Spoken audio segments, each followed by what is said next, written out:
you both for being here today. Thank you. Thank you for having us. John, I'd love to start with you. As I just mentioned, I know you live in Port Arthur, Texas, and you describe this as truly a petrochemical hub. Can you tell me a little bit about the relationship between the petrochemical industry and Port Arthur? Sure. I have a saying that I like to use. First of all, good afternoon to everyone. Well, afternoon in Texas. It's only morning here.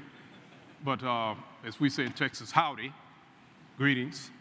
But Port Arthur, I guess you could say, has had a unique relationship with petrochemicals because just down the road from us is where the industry basically started, in Beaumont. And the first two refineries were built in Port Arthur. Texaco, which is now Motiva, the largest in the country, and Gulf, which is now Valero, which is another one. And while there have been some good times and some things that were done that helped the community and helped people, that's not so much the case now. Now, the community is ravaged by blight, by degradation, and also by high rates of cancer and other respiratory diseases and illnesses. Yeah. Can you tell me a little bit more about what that impact is like as far as for the community, of those health impacts, the economic impacts? Well, sure. For those of you who are not familiar, let's take a look at some of these slides that I had put together. You know, when you look at it from Google Earth, you see a lot of the petrochemicals. Down to the lower part, you'll see 2 of the 3 liquefied natural gas facilities that are in Port Arthur's immediate area. That's within 5 to 10 miles of Port Arthur, and a third is even closer, about halfway. But all of that white you see, when you zoom in, that is petrochemical infrastructure. Motiva refinery at the top, to the far right is Total, the largest emitter of benzene in the country, and just to the right lower portion of the corner is Chevron Phillips, which has been cited by EPA for over $100 million in improvements because of excessive flaring, and Valero with over 600 air quality violations in 5 years. All of this has made the atmosphere, the air we have to breathe, extremely toxic. And it is shown in the high rates, as I said earlier, of cancer, more than twice the state and national average, as well as heart, lung, and kidney disease.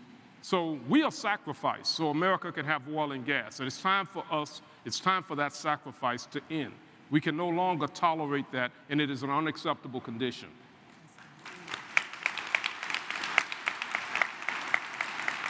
And I know we are talking about one place in Texas right now, but this is not an anomaly. And so, Ebony, I'd love to hear a little bit more. How does this map on to what you're seeing in other locations in the US and around the world?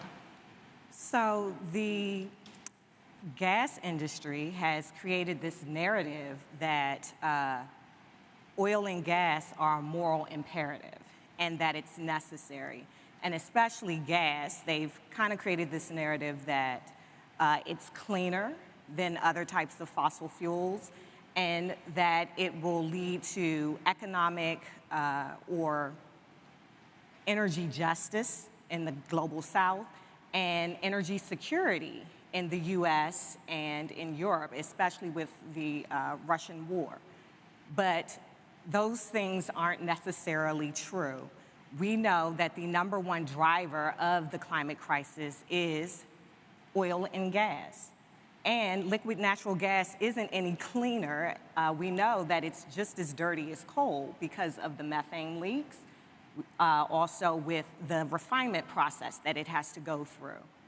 So we see these impacts throughout the world, and we know that this will also impact communities that are on the front line experiencing extreme weather crisis.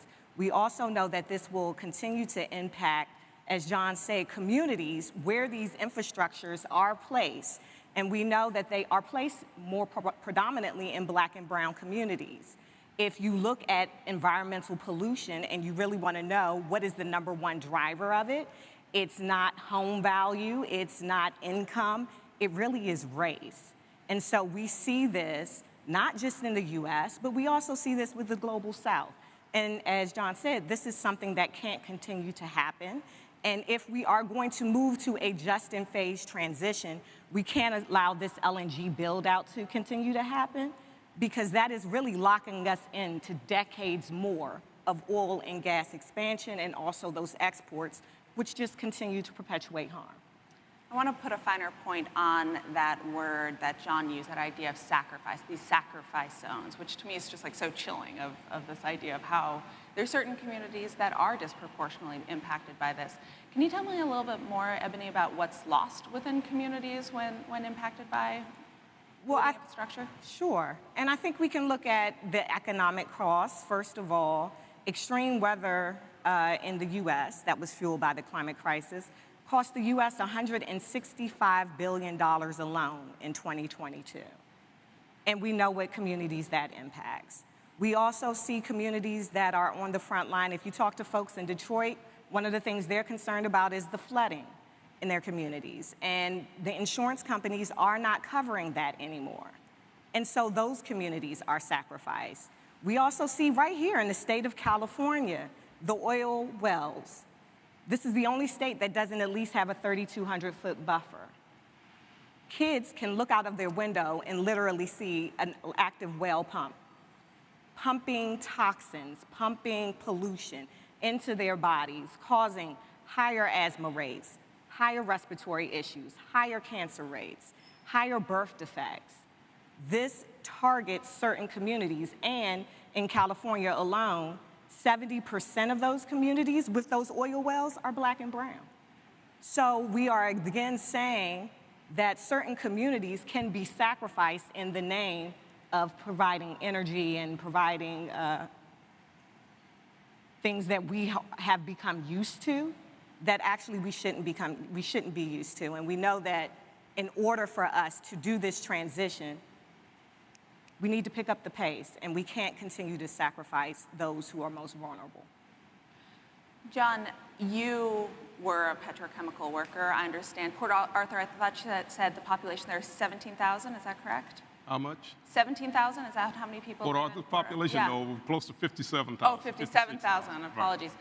So can you tell me a little bit about the relationship between the petrochemical companies and the people that live there, what kind of employment opportunities there are, what the economic relationship is between the companies and the community? Well, as a kid growing up, and I'm not going to give away my age because that'll tell you more information than I want to reveal, but when I was growing up, kids' parents either worked for one of the three companies, or they did business with a company, worked for a company that did business in the plant, or did business with a company that was doing business in the plant, or they worked for the city, the county, or the school district, or one of the three major hospitals.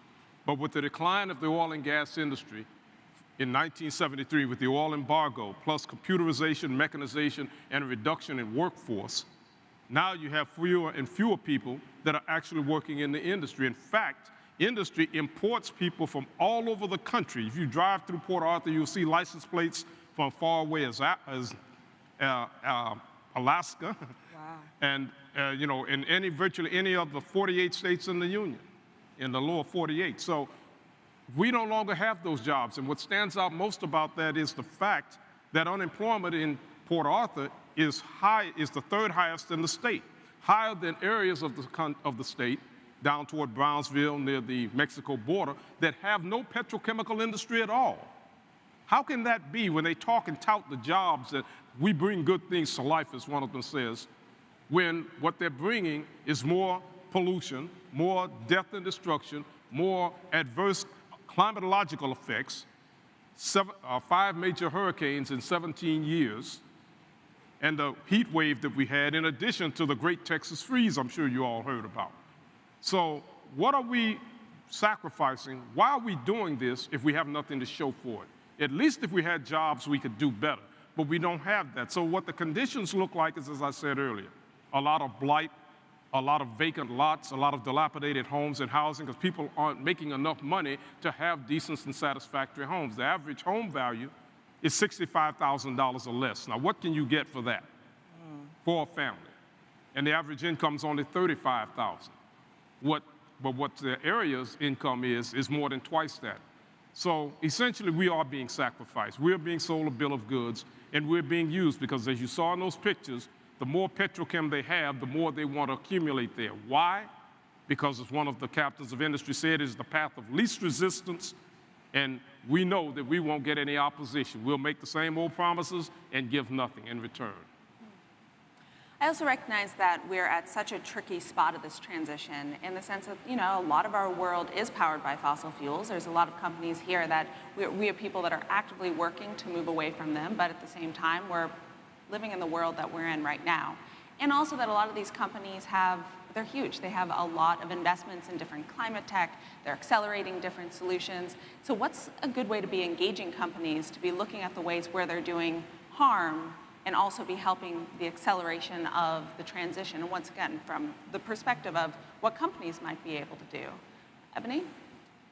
I think that there's a lot that companies can do. One of the things that we have been focused on, we understand that a just transition will be a transformation in this country, not just in terms of economy or economic transition, but also a social transition as well. And one thing we have to work to ensure is that our workers are taken care of. And oftentimes they're left behind, and we saw this in the coal transition.